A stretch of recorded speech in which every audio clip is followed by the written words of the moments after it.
Hi guys, welcome back to Make It Happen, where we talk all things growth mindset and building a business in life that feels truly aligned. So today we have a guest that I am very, very excited to have on here, Brittany. She's actually my neighbor, my close friend, and I'm also one of her clients. So Brittany is a New Zealand personal trainer. She's got a background in psychotherapy. She has lost 40 kilos herself using the exact framework that she now teaches, and she has supported thousands of women through her Reset program and built a really thriving online business. So I'm so excited to have you here, Brittany. Thank you for being here.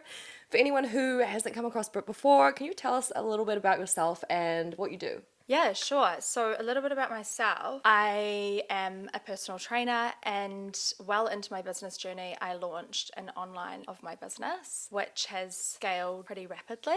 But I think I approach my work in fitness, mindset, nutrition quite differently to anybody else in the space. And that's mainly because I come out of a psychotherapy background. So what I'm doing is I'm kind of pulling all of these lenses together and helping people to understand that behavior change and their relationship with food and the gym is a lot more of a psychological game than it is a physical one. And I think sometimes women spend a lot of time fighting up against forces and against the wrong things, and that really holds them back. And so I like to think of my work as freeing women and unlocking the cages so that they can create the change that they long for. Yeah, and that's so amazing. When I started working with Britt, I was at my heaviest and I was sort of like in this rut. I remember going out, I went shopping with my sister. We went into the mall, I went into a store and I tried on some clothes. I couldn't fit anything in the store, and this is like a store that I would shop in regularly. And I was so frustrated. I was like, yeah, how could you let yourself sort of get to this point? And Brittany has really helped me so much. I lost, how much did I lose? To over 10 kilos with Britt. I feel like she's taught me a lot of fundamentals about fitness training, the importance of lifting weights and maintaining muscle. Reversing corporate prawn posture. Yes, she's helping me improve my posture right now. So yeah, honestly, Brittany's really, I would say, helped me change my life. But before we get into the business side of things, I sort of want to go back into the beginning of how this all stemmed and a little bit about your background. Yeah, I'll take you back. I won't take you all the way back because otherwise we'll be here To birth. forever. We'll do TLDR. But I just wanted to speak to what you were saying. I have a lot of women who come to me, and what they come to me for initially is often weight loss. Mm-hmm. And that's a lot to do with the way women have been conditioned to believe that kind of the smaller their gene size, the higher their worth. But a lot of the work that I do with women, they kind of come to me and I say, okay, cool, we can absolutely create change in your body composition, because it's not always about weight loss on the scale. But a lot of the work that I do with women is more to do with expanding their capacity, expanding their inner locus of confidence, because it's not actually the weight loss that people want, it's the feelings that they think they're going to find at the end. Mm-hmm. So yeah, I feel like all women who come and work with me have their own version of your story and evolution and learning along the way. Totally. But TLDR. So I have a really interesting kind of business arc, I guess, in the sense that it's very human and very authentic and organic, I guess. I was studying psychotherapy. At the time, I had just entered the master's program, and I've always been really interested in the human condition and psychology and how our minds, so much of our experience of life actually comes from within us, and we kind of project what we believe to be true out onto the world and our experiences. And while I was studying psychotherapy, I also had started my own journey. I went through a really hard entrance to motherhood, COVID, all the things, a few really traumatic experiences. And what I know now in retrospect that I didn't know at the time was food became my crutch. It was the thing that I was leaning on to regulate some really big feelings that I was quite frightened of. And food allowed me to kind of get up and above the feeling and bypass. So I was kind of approaching my own training at this time through this psychotherapy lens. And it really helped me to change my relationship with the gym, with food, with my entire life. And so I did a PT cert because I'm a stickler for overcommitting. And I just started doing one-to-one PT work alongside studying, and I quickly, grew. I was at capacity quite fast. I then thought, okay, this is really resonating with people. How do I offer this at scale? Like, how do I help more people? I'm one person, I'm limited. So I started an app. And basically it was just a process of listening more than I spoke, and listening to what women needed but weren't necessarily able to say. It's like the need underneath what they're saying. And I just kept building out the features and the support in that app to meet women where they were at their challenges, and then eventually pulled my entire approach into this. So you briefly touched on this, the food as your, like sort of consumed you or like overtook you. In terms of from then to then, the next part of your journey when you're like, no, I've got to do something about this. What sort of things did you have to overcome to break that cycle? Yeah, this has been like a really long journey as well. I think like we all like to like compact things and be like, this is how we did it, step 1, 2, 3. But this is like been an ongoing evolution and learning, and you kind of, I always say to my clients, you keep meeting your own wounds and struggles at higher altitudes. So you're always kind of coming back up against the things that you struggle with and learning like different layers of, I guess, who you are and your identity. And then you get presented the opportunity to rewrite your story and who you believe yourself to be and what you're capable of. But I think the core things that helped me change my relationship with food was firstly understanding food and macros as a language. Women get really caught up in a lot of nutrition myths that float around on social media, and like anything that's been kicked around on social media for a decade, it's pretty out of shape. So understanding food, understanding nutrition, understanding how to fuel my body in a way where I would actually have the capacity to create the life I wanted was a big thing. And then understanding how training comes in to underpin that, but actually learning how to, or I guess building my toolkit to sit with hard feelings and be able to go to the hard places that I was avoiding and build, I guess, my capacity and tools for regulating without having to lean on food. Yeah, those have been the big key things, and they're all things that I teach in modules inside my reset program. So you're talking about the toolkit. So what sort of role does the nervous system and the mindset actually play in that physical transformation? The nervous system is the control panel for our entire life experience. So if we are in a chronic state of dysregulation, escalation, bracing against our life, which I think a lot of women I work with, they're like, that's me. Like, I feel like I've been, like butting up against life and myself for a really long time. You can't exceed your baseline state and the capacity of your nervous system. That's just like a flat rule, full stop. So I like to teach women to firstly understand the nervous system and understand, I guess actually remember, because a lot of women I work with, they don't actually have a reference or an anchor for what it feels like to feel truly regulated and calm and connected to themselves. So I firstly like to rebuild that anchor so that they can grab hold of themselves and kind of stand on more sturdy ground. And then once you're in that state, the opportunity available to you to create change expands greatly. So that's always step 1. Yeah, and I feel like, yes, we are talking about fitness, but I feel like we're also talking about success in life, and it sort of, I guess, touches on all parts of life. You can change your mindset, change the way you think or how you perceive yourself in your life. It's sort of positive in all aspects of your life. Yeah. And I like this quote that my friend always uses, and it's like, wherever you go, there you are. So what you believe about what you are and aren't capable of, that is going to limit or expand your entire life experience. And this is not just in nutrition. This is in business. This is in relationship. And so week 1 of my reset, we don't start with, I think people land in the reset and they're like, right, give me the nutrition plan, give me the training plan, And I'm like, no, let's like rewind it back. Where are we going? Let's get clear on who we want to become. Let's get clear at an identity level, the beliefs, the patterns that are holding us back. And I think once women can land on a meaningful why, like, why do you want to go there? What is the feeling that you're hoping to find? Then that's a more powerful pull forward on the days that are challenging than I want to lose weight. I want to be skinnier. I want to, shrink myself into a version that I feel I could love. So that's a big part of my work is helping women get clear the why beneath the what. Yeah, I feel like I've got a really good quote for that too. It's like, if you think you can, you can. If you think you can't, you can't. Is that a Winnie the Pooh? I don't know. Who said that quote? I don't know who it is, but it's great. It's so true. It's like, okay, if you try something, you put yourself in a situation, you will make it work. Absolutely. Yeah, and this circles back to what we were saying before. Like, we think our life is experienced as it is.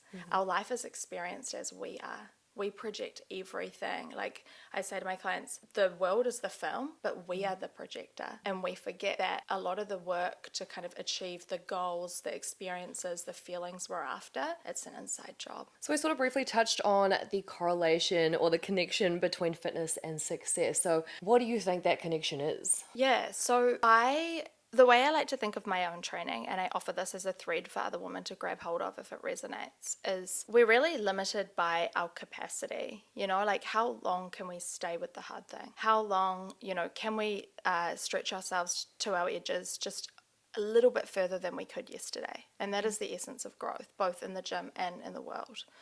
And so I think of training as this really amazing low stakes ground to practice that. To practice, can I do one more rep than I could yesterday? Can I stay with it even though it's incredibly uncomfortable and every part of me wants to like flee, like I'm out of here. And in that sense, training is this really amazing tool for actually expanding our capacity to stay with life, even when we don't get what we want, even when it's uncomfortable, even when every part of us wants to quit. And I think the other layer to this that I'm quite passionate about talking about at the moment, because it's one of my new education modules, is are a chronically dysregulated society carrying chronic stress, and that is, financial stress, it's stress about the future, it's women who are holding way more than the human capacity allows for, like we are being bent past our limits. And what happens is all of that stress charge that ultimately is designed to help us run or fight gets stored in the body. And we become like these really escalated human beings with all these feelings simmering. So if these stress hormones were designed to help us run or fight, then if we use them to do that, then we can actually change our state. And so I think training is a really amazing way to deal with the stress build-up, which ultimately changes our experience of life. So a lot of successful people out there, they definitely prioritize fitness and they know it's important. Like they literally will not carry on with their day until they've done their training or they've done their workout or done their steps. So what do you think about people that are sort of putting fitness on the back burner, like entrepreneurs or just people as a whole? Yeah, I think a lot of this comes down to your why as well. Like I think a lot of entrepreneurs, we call them disciplined. I prefer the word devoted. But they are not going to the gym because they're like, I want to look a certain way. Like, I think that's a really weak why. It's a shame-based why. And I think shame is not a great fuel for long-term change, behavior, discipline. But I would say that a lot of entrepreneurs, they value, energy. The interesting thing about energy is that they're like, oh, I'm tired, I can't get to the gym. But if you can kind of move yourself through that friction, energy creates energy. It's a loop. And so, for me, if I'm not training, I can cascade into that fatigue, that flatness so fast. So it's playing that role in my life, kind of like get up, be able to actually leverage my power. And I think the other idea is that your capacity is actually the ceiling to the life that you're going to be able to hold. And so training is a really great way to kind of be able to expand your ability to sit in hard and uncertain longer than you want to. And I think that's a key skill of entrepreneurship. So they're practicing this in the gym and then they're able to take that capacity and skill out into their life and really use it to build their businesses, to build lives that, are big. But if you try and out ambition your capacity, it's all going to come crashing down. You have to be able to have the strength and the ability to actually hold a big life. And that tacks on another idea, like I talk about female conditioning a lot and diet culture. And, if you want to hold a big life, you're going to have to fuel enough, to actually be able to sustain it. And I feel like if you're under eating and in the loop of chronic dieting, well, you're already starting at a disadvantage. But you said something interesting about the similarity between people with a mindset of like, okay, no, I don't really want to go, I can't be bothered, I'm a little bit tired, but I'm just going to go. And the correlation between, let's say, a business owner that's like, I don't really feel like doing the work, but I'm just going to do it. And I think that's a superpower when it comes to running a business. It's like that ability to not really want to do something, but you're just going to do it. And it's a skill, and it's a trainable skill. So it's like if you want to have the capacity and ability to do that in your business, well, start practicing it with your training program, And one of the things that I offer to my clients as a tool. I give them lots of tools and I say, hey, try them all on for size. If they work, great, pop it in your toolkit. If it doesn't work, flick it. But I'm about building people's toolkits so that they can actually have access to a life that feels good and fulfilling for them. But one of them is like 5, 4, 3, 2, 1, go. Like, don't give yourself a chance for your mind to talk your body out of the action, because the longer you stay in that questioning and self-negotiation, you're using energetic capacity, but also, you become more stuck. You sink more into that sinkhole of like, I want to, but I can't. Totally. And I feel like getting yourself into a bit of a habit of doing something, and then you're like, okay, actually, it's just a habit. And I did it yesterday. I know what it feels like. I should just do it. And then you just do it. It's evidence, right? And like, we do have to be willing to sit in the discomfort of carving out a new path. We are habitual creatures, we are the rehearsed versions of ourselves. And so the start of a new habit, there is a bit of friction, but I always kind of hold my clients' hands through those, the friction of getting started. I always say to them, let's start by starting. We can make it better later. But once they get going, the momentum kind of fuels itself. Yeah. And then, I feel like it's quite addictive as well. yeah. Once you start, Yeah. and you get momentum, and Well, you see some results. the other thing with training is, this is so funny, all my clients always say to me like, Britt, like, I never leave anybody like feeling better than when I leave you. Like, this is why I have to keep coming back, like, feels so good. And it's funny because I feel like I get to take this clout, but they're high on their own supply. Like, they've changed their brain chemistry. They are feeling elevated. They've hacked into serotonin, dopamine. Want to change your state? Get moving. Even if it's a walk. Yeah, I love that. So, okay, I think that was really interesting, because when I came to Britt, back then I was doing Pilates 3 times a week. I was like, okay, I feel like this is not really doing anything for me. And the biggest tip I got from Britt was just walk, because I wasn't walking. And the walking is actually, I feel like, the biggest impactful thing for me. It's like, I just need to get my steps up. I won't go into this because we will be here for ages, because I like to nerd out on this. But I do feel for women, because I feel like we've been conditioned into thinking that we need to do the like burny, big breathy things, and that those are the big levers to pull when it comes to fat loss. But just to paint a picture, say you're going to do the most big breathy F45 class, sorry, F45, they always get this stick, and then you're sitting in front of a computer for the rest of the day. Well, your overall energy balance, even if you're not eating much, is still not going to be, if fat loss is the goal, in the deficit that you require. So I always like to start with strong foundations with my clients. We get your steps up first, and then we layer on the training. But very rarely am I getting my clients to do big breathy workouts. It's structured, controlled strength training with the intention of building muscle, which in turn lifts their metabolic rate, which means that they can eat more over time, not in this horrible experience of like less, shrink. Like, I'm in the business of helping women build bigger lives, bigger confidence, bigger capacity. I kind of like, I'm relentless about tearing down this idea that women should shrink themselves, be smaller, smaller versions of themselves, quieter. Not for us. Not on my watch. Okay, so I want to get into the mindset piece of all of this, because I feel like it's really at the core of what you do. So there are a lot of people out there that they just still cannot seem to make themselves do it. So what's actually going on there? I think, we are the most informed society ever. We have so much information at our fingertips. Some of it is misinformation.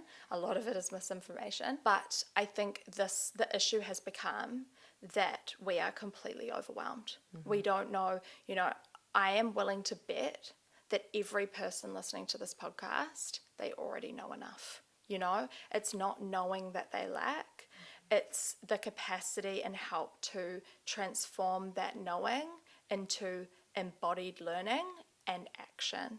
And I think people get stuck in this paralysis by overanalysis kind of trap, where they think they need like the perfect plan or the perfect this, or I need to know more about this, or this isn't right. But ultimately, it's an avoidance strategy. It's an avoidance from the discomfort of having to start by starting. And it doesn't have to be perfect. We can make it better later. Yeah. But you do have to take the first step. And I think that's where having a coach or someone to come in and help you break that down into actionable steps can be helpful. for people who have been in that stuck, paralyzed state for a long time. Because I will say this, I bet you starting is so much simpler. It's a smaller tweak than you're expecting. Yeah, people think you need to have everything in place.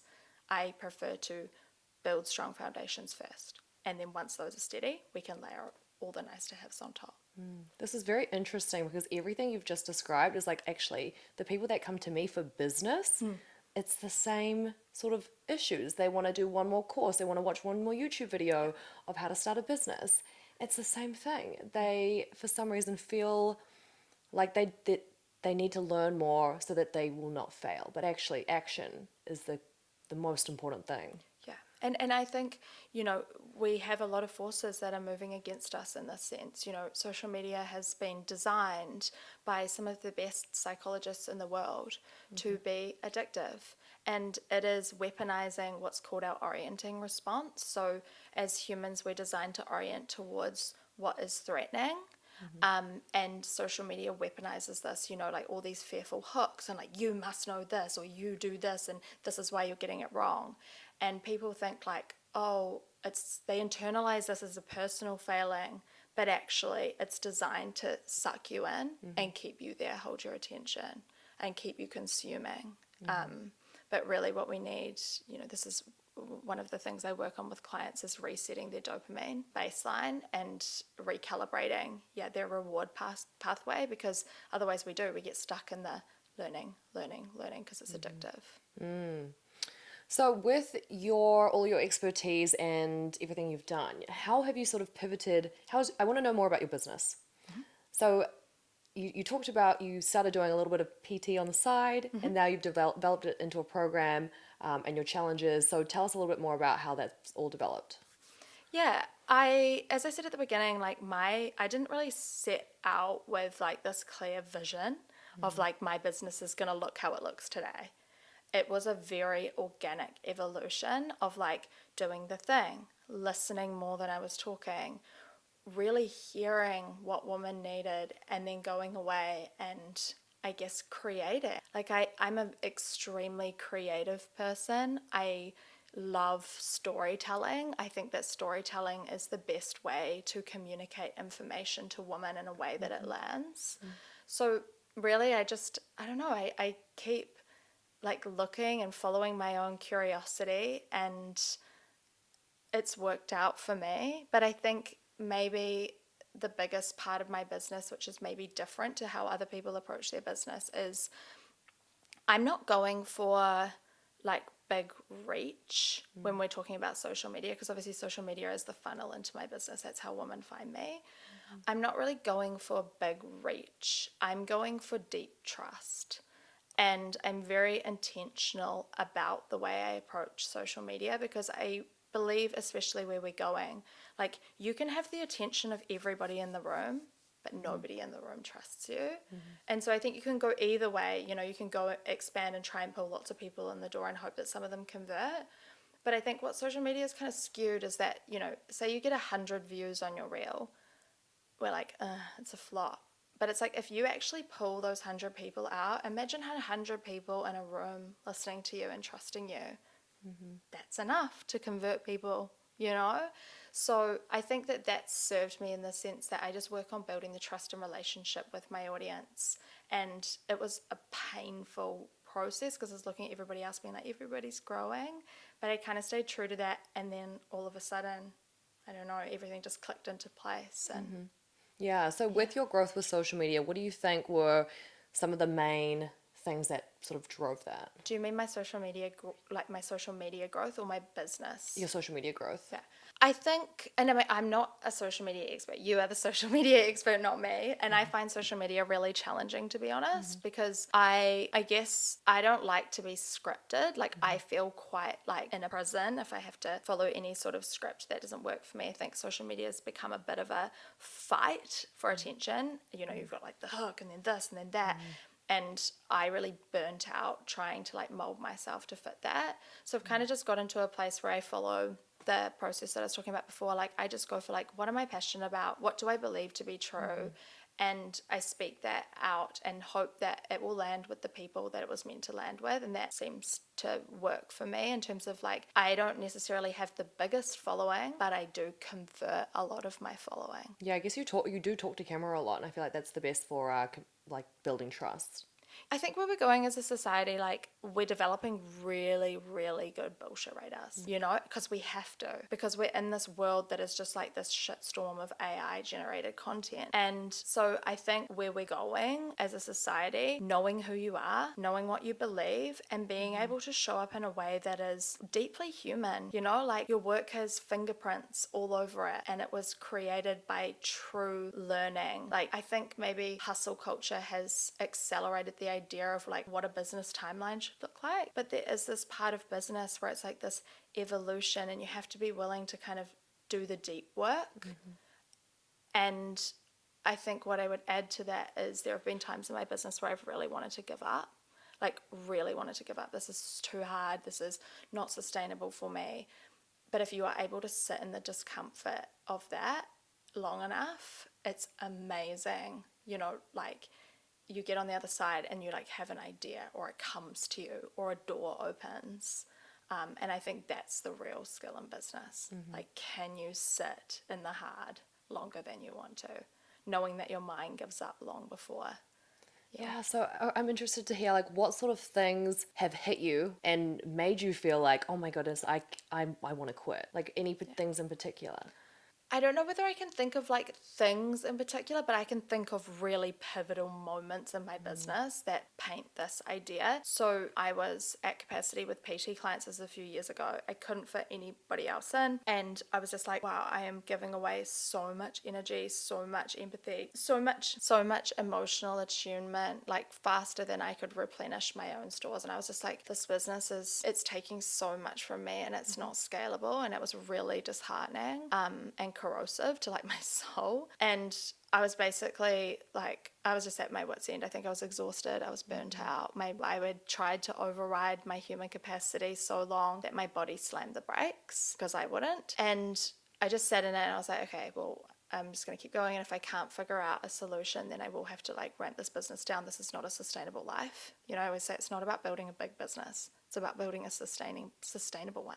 You know, one that actually helps you create a life experience that is joyful and positive.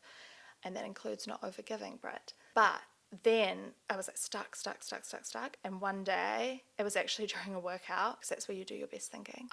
At the reset, basically the bones of the reset program landed with me. And I was like, oh my gosh, I could create education modules that are all of the conversations that I'm having with clients over and over again, the ways that I'm coaching women through the struggles that I see time and time again, but I would package them up so that I could offer them at scale.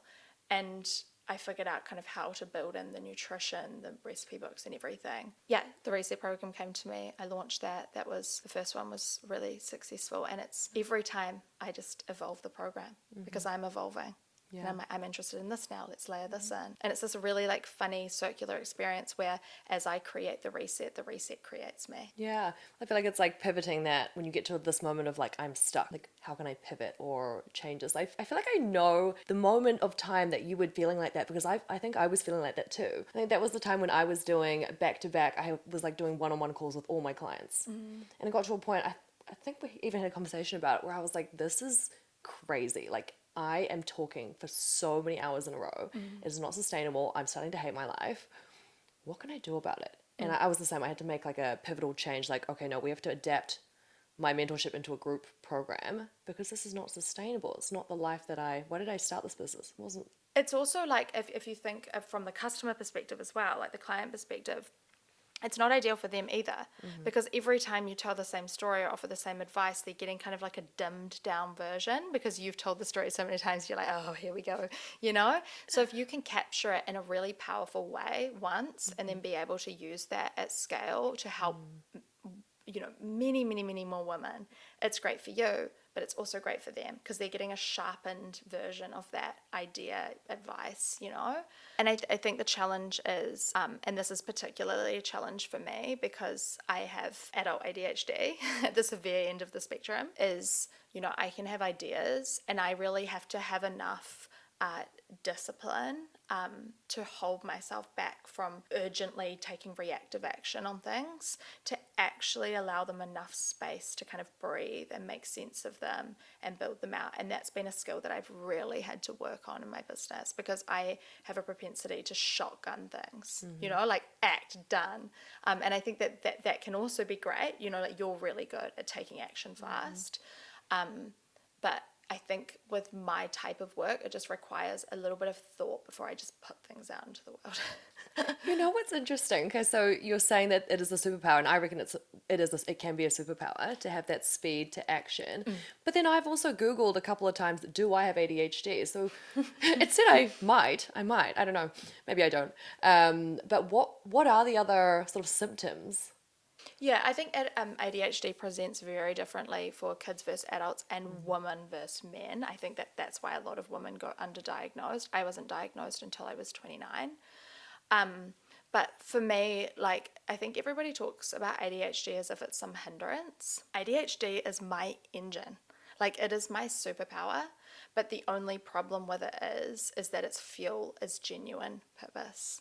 Like, if you put me in a room and I'm racing, against others towards something that lights me up, that I believe to be true, I am going to smoke everybody in that room, because I'm able to just leverage all of this life force, focus, hyperfixation, and move at extreme speed. But if you put me in a room working towards something that doesn't mean anything to me, like, I can't even get off the starting line, And so I think ADHD is this thing where you can really leverage it to be your power.